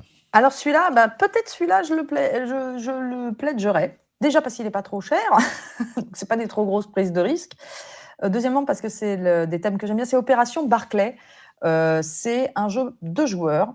Sur le chanteur Non. Sur les renseignements, les services de renseignement durant la Deuxième Guerre mondiale. On en avait parlé dans les Tours du Monde, dans un Tour du Monde, il y a un petit bout de temps, parce que je ne savais pas que ça allait être... Des fois, les jeux, ils sont annoncés, mais ils ne nous disent pas que ça va être un financement participatif ou quoi, donc on le découvre au moment où ça arrive sur Internet, sur Kickstarter. C'est un jeu de joueurs qui repose, qui raconte ce qui s'est passé en Méditerranée quand on a eu des services de renseignement des Alliés qui ont donné des fausses informations, qui diffusaient des fausses informations pour brouiller les pistes des renseignements allemands et qui ne trouvent pas où est-ce que les Alliés allaient vraiment arriver avec des bateaux, pas les avions, les bateaux, voilà.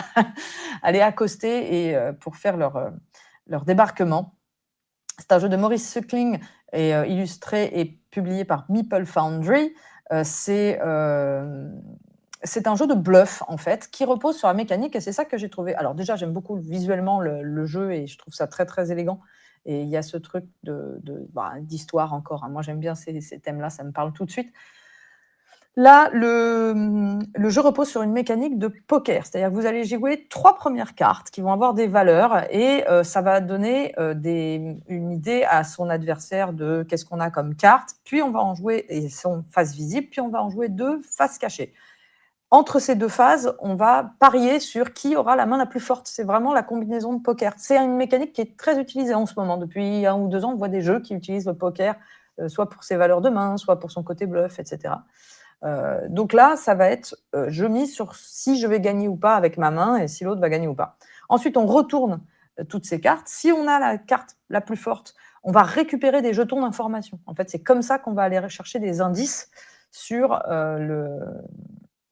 et qu'on va essayer de remporter le truc. Et si jamais on a bien parié, c'est-à-dire que j'ai perdu le pli, j'ai pas la meilleure main, mais j'ai bien pensé que je n'aurais pas la meilleure main, bah, j'ai une compensation. Je vais gagner quand même quelques indices et on se partage des jetons comme ça et on essaye d'avancer sur des pistes. En fait, il y a un petit côté tir à la corde. C'est des pistes qui séparent. On le voit, il y a 5-6 petites pistes et dès qu'on a une piste qui est complète, alors j'ai pas tous les détails de la règle, mais on gagne la partie. Petit jeu, 21 €, avec un chouette visuel, une mécanique qui me semble assez solide. Après, ça sera peut-être un petit peu décevant sur le plan thématique. On s'attendrait à quelque chose de plus fort thématiquement, mais les cartes sont chouettes. Alors, je ne vous ai pas tout dit. Sur les cartes, il y a des petits effets des fois. Il y a des petits symboles en plus. Là, j'ai donné juste la mécanique principale. C'est un jeu, donc, Maurice Suckling. J'ai dit, pour 2 joueurs à partir de 10 ans, des parties de 25-40 minutes. Ça se termine dans 21 jours. Et ça sera livré en novembre 2024. Est-ce qu'on pledge ou pas?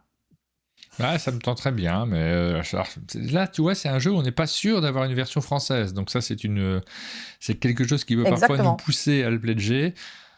Après, on est sur une petite boîte, on n'a pas spécialement envie d'avoir quelque chose de collector, on est dans une démarche un peu différente. C'est le genre de truc où peut-être on se dit je vais le croiser à Essen, bah, je me le note dans la tête et éventuellement je le prends si j'arrive à voir la boîte en version physique. J'ai pas besoin d'un financement participatif sur ce genre de jeu. C'est toute la question de savoir si on prend le risque ou pas de participer, parce que le financement participatif, ne le perdez surtout pas de vue, c'est un risque. C'est le risque que la maison d'édition disparaissent, et c'est le risque aussi qu'on n'ait plus du tout envie de ce jeu. C'est presque le risque principal, ça, au moment où il paraît. Ça nous est déjà arrivé quelques fois de pledger un jeu, de le recevoir 2-3 ans plus tard, et dans une phase où on n'a plus envie d'avoir un jeu avec 150 figurines. C'est un exemple pris complètement au hasard. Et ouais, mais j'hésite entre lui mais en fait, je suis très tentée aussi par le suivant. Alors, on nous a demandé plusieurs fois des jeux solo, parler de jeux solo, et cetera, dans le chat ou dans les commentaires YouTube, ça arrive. Et ben là, je vais parler d'un jeu solo. On est en pleine période, hein, c'est pour ça qu'il y en a plein. On est en pleine période commémoration, Deuxième Guerre mondiale, 80 ans du débarquement. Donc, beaucoup de jeux sortent sur le thème. C'est un thème qui est en général très exploité, mais là encore plus. Ça s'appelle Okinawa The Last Battle of World War II. C'est un jeu solo, un jeu de cartes qui marche extrêmement bien sur GameFound pour un jeu solo de ce petit format, 745 contributeurs. Et j'ai regardé un petit peu les mécaniques et ça m'a semblé très très sympa. Celui-là, par curiosité, pourtant je suis pas jeu solo, mais j'aime bien les illustrations, j'aime bien le format de la boîte et tout. En fait, c'est un jeu sur la bataille d'Okinawa. Vous allez jouer, vous, les Américains, et c'est un jeu solo, un peu comme on les connaît, c'est-à-dire qu'un petit côté solitaire, hein, comment dire, c'est normal, c'est un côté solitaire, mais comment on dit le mot, une patience. Oui. Comme ces jeux-là, en fait, ça ressemble toujours un peu à ça. Et là, ça a l'air d'être, en fait, vous allez aligner vos soldats comme un jeu de rondelles. Alors, je n'ai toujours pas la traduction à chaque fois, un jeu de manège, un jeu de ce que vous voulez, mais vos soldats vont être disposés en cercle avec les unités ennemies au centre qui peuvent tirer dans toutes les directions vers vous. Vous allez d'abord jeter tous les dés de vos adversaires pour les mettre sur vos personnages, et donc ça sera les personnages qui seront visés en fin de tour. Et ensuite, vous allez prendre vos actions en jetant vos propres dés. Et vous allez avoir vous avez un pion qui va se balader de soldat en soldat, en fait, sur le tour de ce plateau. Et vous allez pouvoir soit aller d'un soldat à l'autre avec vos dés, c'est ce qu'on voit là exactement à l'image avec ce petit pion, soit activer le soldat sur lequel vous vous trouvez, et vous allez pouvoir vous planquer, vous allez pouvoir tirer sur les unités, etc., etc. Vous avez des objectifs à remplir en fin de manche. Et vous avez, je crois, non, c'est pas en fin de manche, mais vous avez 5-6 objectifs à remplir pour réussir le jeu. C'est pour les joueurs solo, j'ai l'impression que ça va plutôt être assez solide, assez bien foutu et un petit peu original dans sa mécanique, avec un peu de dés, pas trop de matériel, une jolie illustration, c'est élégant. On est sur le même tarif que le jeu précédent, donc 24 $. Et moi, il me plaisait bien aussi. Donc l'éditeur, c'est Best with One Game. L'auteur, c'est Gabe Barrett. C'est pour un joueur, donc à partir de 14 ans, 30-45 minutes de partie. Ça se termine dans 15 jours et ça serait livré là en juillet 2024. Ok, voilà, moi jeu solo, je suis moins moins tenté. Sur le on-pledge ou pas, plutôt Ouais. pas, moi. Celui d'avant, J'ai- pour l'instant, je retiens. ouais. Ou le Ouais, premier, non, celui mais que tu je as sais parlé ce que tu sur... vas prendre. En fait, je sais ce que tu vas Ah, prendre. mince. Ah, c'est pas fini. Bah, il y en a encore deux autres. On les passe très rapidement. Le suivant, je le fais vraiment très très rapide. C'est pour dire que c'est le gros projet de la semaine. C'est pas mon genre de jeu, mais je sais qu'il y a quand même des fanos, Bah oui. des fans Il y a des absolus. fanous, hein. Des Les fanas. fanous vont s'y retrouver sur ce C'est jeu. c'est Grim Coven. 10 000 contributeurs en ce moment sur GameFound. 2 millions, quasiment. Ouais, Oula. 2 millions de levées. Donc là, on est vraiment. C'est le nouveau Awaken Realms. C'est un boss battler. Donc, on est dans un univers victorien, noir, sombre. C'est des énormes figurines gigantesques. Donc là, c'est pour tous les amoureux de peinture sur figurines. Que des plateaux. Et c'est du combat de boss. Hein. Donc, le combat de boss, c'est un système de jeu très particulier, enfin c'est un style de jeu très particulier où vous n'allez pas avoir vraiment de narration ni d'aventure, un petit peu parfois de customisation de son personnage et de préparation, mais vraiment le cœur du jeu, c'est le combat tactique sur un plateau contre un boss à plusieurs. Donc là, je voulais juste en parler rapidement parce que c'est le gros projet de la semaine. C'est pour un 4 jours à partir de 120 minutes, à partir de 14 ans, pardon. Le jeu est un jeu de Christophe Belchik, et les parties durent de 90 à 270 minutes, exactement. Ça se termine dans 14 jours et le pledge de base, c'est 59 pour la boîte de base, mais bien sûr, c'est 200 € pour le pledge complet. Ça serait livré fin 2025. Là, je sais que les gens qui veulent ce jeu en général se renseignent, sont bien au courant. Et si vous êtes la cible et que vous n'étiez pas au courant, c'est que allez-y, courez. C'est Awaken Realms, donc c'est un éditeur qui est très très suivi en général. Moi, je suis toujours curieux d'y jouer, de faire une partie. Après, je me suis rendu compte, parce que je les ai pris aussi, ces jeux-là, au début, je me suis rendu compte que je n'ai pas besoin de les avoir. Je suis content. Alors, c'est toute la difficulté, hein, c'est de se trouver des amis qui prennent ce genre de jeu, qui vous les font découvrir.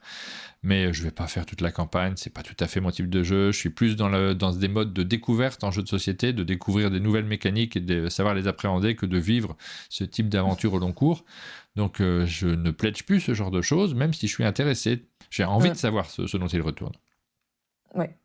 200 € pour le all-in, on sent que c'est la crise, les all-in s'enflamment de moins en moins, dit-on dans le chat. Et c'est rigolo, je me suis fait exactement cette réflexion. Je me suis dit que ça faisait longtemps que j'avais pas vu des jeux où j'annonçais 500 €, 600 €. Oui, mais est-ce qu'il y a des add-ons? C'est ça la question, parce que 200 € pour le all-in, ça donne l'impression que c'est bon, que tu vas tout avoir, mais des fois, il faut rajouter des protège cards, des machins, des trucs, et on a envie de les avoir naturellement. Je suis en train de descendre très vite pour voir s'il y a des add-ons. Faut pas oublier qu'il y a en général aussi la TVA, les frais de port, et qu'on s'en sort rarement à 200 €. Et le dernier projet, c'est pour toi. Je l'ai choisi pour toi. C'est vrai, c'est gentil.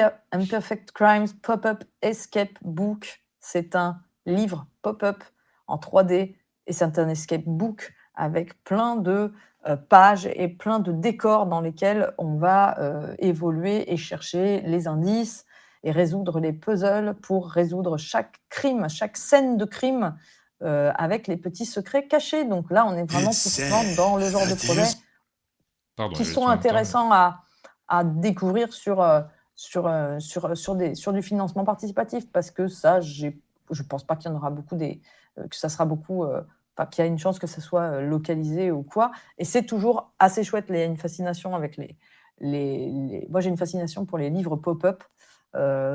Et j'aime bien l'idée que on ouvre une page et hop, on est dans une salle d'escape en fait. Est-ce que ça marche? Est-ce que c'est pas trop galère? Mais on va regarder ça en détail, on va chercher des indices. Il y a des petites portes qui s'ouvrent dans tous les... Ah ouais, c'est rigolo quand même. Les petites portes qui s'ouvrent dans tous les sens, un petit peu de matériel supplémentaire, des feuilles pour prendre des notes. C'est rigolo. Et est-ce que ça marche? J'en sais rien du tout. Mais voilà, on voit qu'il se passe des choses. On va pouvoir modifier le décor aussi. Et c'est un escape. Hein, donc après, chacun...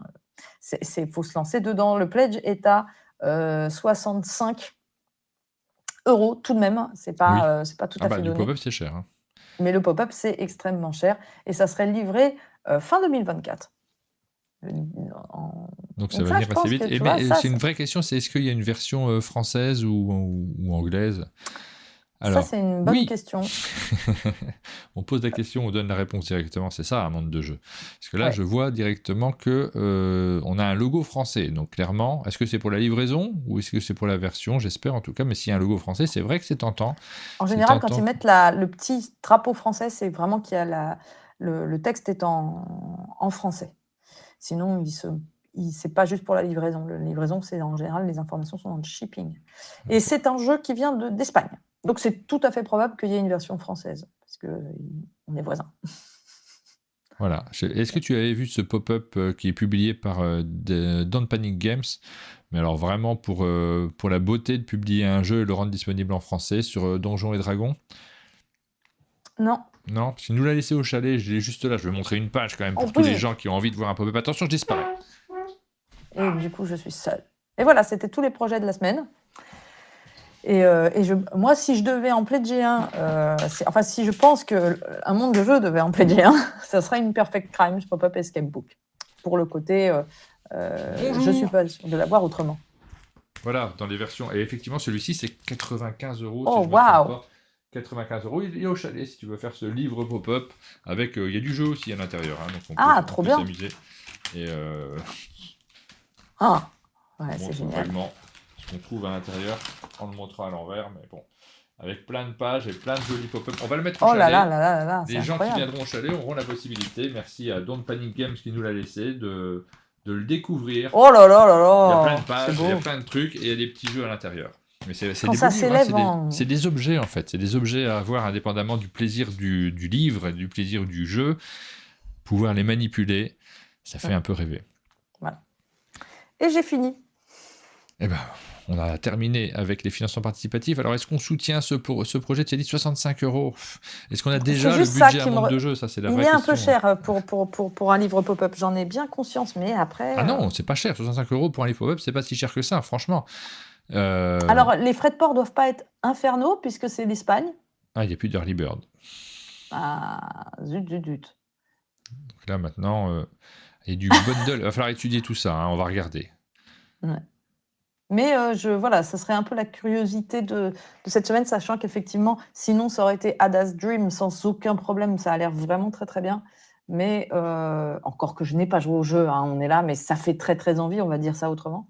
Mais par contre, je pense qu'il y aura une version française. Je n'en ai pas la moindre idée, mais ça fait partie de ces jeux où on sait que les éditeurs les regardent et se disent oui, ça, j'aimerais bien localiser, etc. Bon, on va étudier tout ça, mais c'est clairement celui qu'on risquerait de prendre. Il faudra regarder quand même, parce que clairement, là, il y a aussi l'aspect de... on risque de pas le trouver autrement. Oui, Il y a un vrai c'est risque. ça. C'est vraiment ça. Ceci dit, s'ils font une version française, est-ce que ça vaut le coup de faire une version française pour ne pas le proposer en boutique? Autre question. On ne sait pas, on essaye de deviner. On arrive donc sur la fin de l'émission, et c'est le moment de faire un petit tour sur les jeux qu'on a... Pardon, je dis n'importe quoi. Sur les vidéos qu'on a diffusées sur notre chaîne, c'est parce que je suis en train de chercher les fichiers en même temps, donc dans ces cas-là, je ne réfléchis plus à ce que je suis en train de raconter. Plusieurs vidéos ont été diffusées sur nos chaînes respectives, et la première sur ta chaîne, c'est Rats of Wistar, que j'ai bien envie de découvrir celui-ci. Je ne connais pas du tout et je serais très curieux d'y jouer. Ouais, j'ai diffusé assez peu de vidéos cette semaine. C'est pas facile de maintenir ce rythme. Hein. Je suis admirative du rythme d'un monde de jeu. C'est très dur de suivre complètement la production qu'on fait et après de tout reposter. C'est un job. Mais ouais, j'ai bien aimé Rats of Wistar. C'est très simple de règles. Ouais. C'est très dur à maîtriser. C'est le genre de jeu où on peut sans arrêt être frustré parce qu'on se rend compte sans arrêt qu'on a fait un coup de nul avant et qu'on s'est mis dans la mouise. Un petit côté à ce niveau-là qui me rappelle Château Blanc dans le sens où vous avez peu d'action et si vous faites la partie, si vous passez à côté de votre partie, vous pouvez faire juste des petites actions un peu nulles et terminer en vous disant « mais je comprends pas, j'ai rien fait ». Et vous pouvez avoir ce côté, je combotte et j'y arrive et je maîtrise et j'ai beaucoup plus de points et je me sens beaucoup plus à l'aise. Là où je ne suis pas sûre, c'est que j'ai fait 2 parties déjà et j'ai l'impression que le jeu reste laborieux, mais il n'est pas inintéressant et il est très beau. Bon, voilà. Je ne sais pas si je l'achète ou pas, je suis curieux de le découvrir quand même. Rats of Wistar, donc tu l'as joué avec Mélodie, c'est sur ta chaîne YouTube, la chaîne Oui. Penelope Gaming. Sur la chaîne d'Amande de jeux, vous pouvez retrouver Touch It, un petit jeu qui est décliné en 3 boîtes, Japan, World et Animals, dans lequel il faut toucher le dos des cartes pour essayer de deviner ce qu'il y a et le valider en montrant la bonne image sur le devant de la carte. Il y a plusieurs modes de jeu. On a fait une vidéo assez dynamique sur ce jeu en groupe, donc vous pouvez découvrir son fonctionnement avant d'éventuellement l'acheter. Nous avons diffusé également le canapé de Lucky Luck Games. On a retrouvé une partie de l'équipe française de Lucky Luck Games. Une grosse partie de l'équipe, je crois qu'ils sont 3 en France. Non, ils sont 5 en France. Ils ont agrandi. Ils sont sur Toulouse. Sur le plan du développement du jeu, par contre, effectivement, on a une bonne partie de la communication et de l'animation, avec Théo qui s'occupe des festivals, Guillaume qui s'occupe de la communication, et puis Davy qui gère l'antenne française de Lucky Luck Games. Mais on avait aussi la chance d'avoir Vincent qui a fait son déplacement de Pologne pour pouvoir nous raconter la grande aventure Lucky Luck Games au moment où il revend la boîte, où il a revendu la boîte aussi à Goliath. Ok. Donc il nous raconte tout ça, il nous raconte la suite, ce qui va se passer, et c'est sur le canapé, c'est le moment de revenir sur cet éditeur dont on parle très souvent dans nos formats. Ranimal en a parlé, ça sort cette semaine, dérapage contrôlé, vous voyez on a quelques pansements sur la figure, on s'était dit à chaque fois qu'on sort de la route, hop, on marque le coup. Donc voilà, c'est une vidéo qui est chouette, on s'est vraiment bien amusé sur cette vidéo aussi. Donc vous pouvez la retrouver sur la chaîne, vous pouvez voir ce qui s'est passé pendant cette partie et qui l'emporte, gros suspense. On est très fiers aussi d'avoir diffusé la vidéo de Mémoire 44 avec Jérôme qui est venu spécialement pour nous expliquer et partager son amour du jeu. C'était la semaine spéciale Mémoire 44 sur un monde de jeu la semaine dernière, on en a parlé plusieurs fois, on l'a vraiment mis à l'honneur. On m'a dit, quand je suis passé justement à l'œuf Cube, qu'il était en rupture actuellement, c'est un peu dommage sur la période, ils avaient toutes les boîtes mais pas le jeu de base. Oh. C'est très dommage. Ouais, et par contre, vraiment, moi, ça m'a donné envie de me replonger. J'ai envie d'en faire des parties, là. J'ai envie de ressortir le jeu. Ouais, moi aussi. Et c'est chouette, ces commémorations aussi, pour ce qu'elles nous amènent à ressortir le monde du jeu comme le monde du cinéma, de la littérature. Nous amène à repenser, à revoir des films qu'on n'avait pas vus depuis longtemps. J'ai revu Le jour le plus long. Le jour le plus long, ouais, incroyable. Je me suis dit, c'est passé à la télé. Je me suis dit, allez, je regarde. C'est ça avec vie, bien sûr. Avec un casting tellement fou dans ce film. Tellement fou. Ouais. Même les seconds rôles, c'est des stars de l'époque. Donc, on regarde effectivement surtout pour le casting. Avec des scènes qui ont beaucoup vieilli sur... oui, c'était surtout... C'était un film un peu documentaire pour l'époque. C'était pas tellement... Le film est un peu... Pas très construit de façon cinématographique. Documentaire, mais très propre quand même. C'est ces fameux films de guerre dans lesquels vous ne voyez pas de sang et tout se passe bien, grosso modo. C'est une époque. Et puis, dernière vidéo qu'on a diffusée, c'est le top vente du GBL. Vous pouvez le retrouver, mais ça, c'est sur notre chaîne secondaire. On va essayer de la remettre un petit peu à l'honneur. Alors, c'est toute une réflexion. C'est une réflexion pour la rentrée, surtout de septembre. Mais là, on fait des tests. On est en train de réfléchir à notre rentrée. C'est le moment, là, juste avant les vacances, où on réfléchit à chaque domaine. Et effectivement, ces matinales que l'on fait et qu'on ne rediffusait pas jusqu'à présent, ça nous embête un peu. On aimerait bien en mettre des versions condensées. Donc, hier, j'ai passé un beaucoup trop long moment à remettre cette matinale sur notre chaîne secondaire en condensant un peu le contenu. Mais oui, on se rend compte, à chaque fois je me dis, mais si, c'est peut-être rapide quand même. Non, c'est pas rapide. Quand on arrive à la fin de l'après-midi, qu'on n'a fait que ça, on se rend compte que ça a un coût qui est complexe, mais on aurait vraiment envie de le faire parce que, pour une raison simple, c'est qu'on partage des choses, on vous fait vivre le monde du jeu, et c'est dommage de se dire tout va disparaître. Le garder sur la chaîne principale, ça n'a pas vraiment de sens, mais le garder sur une chaîne secondaire qui sert d'archivage, ça me paraît utile à court terme pour découvrir les émissions au moment où elles sont diffusées, et à plus long terme, quand on veut se souvenir de ce qui s'est passé à un moment donné, là, c'est l'occasion aussi de découvrir la boutique Terre de Jeux de BA, dont on parle dans cette émission. Voilà pour les vidéos qu'on a diffusées. C'est la fin de cette émission. Merci à tous de l'avoir suivi. Merci Pénélope. Merci Martin, merci tout le monde. Et puis on se retrouve la semaine prochaine. Alors on sera dans la même pièce la semaine prochaine. Peut-être bien, ouais. C'est bien possible, on vous laisse la surprise. Bien sûr. On verra. Voilà. Bonne journée à tous et à très bientôt pour de nouvelles émissions ludiques sur nos chaînes respectives. À bientôt. Ciao.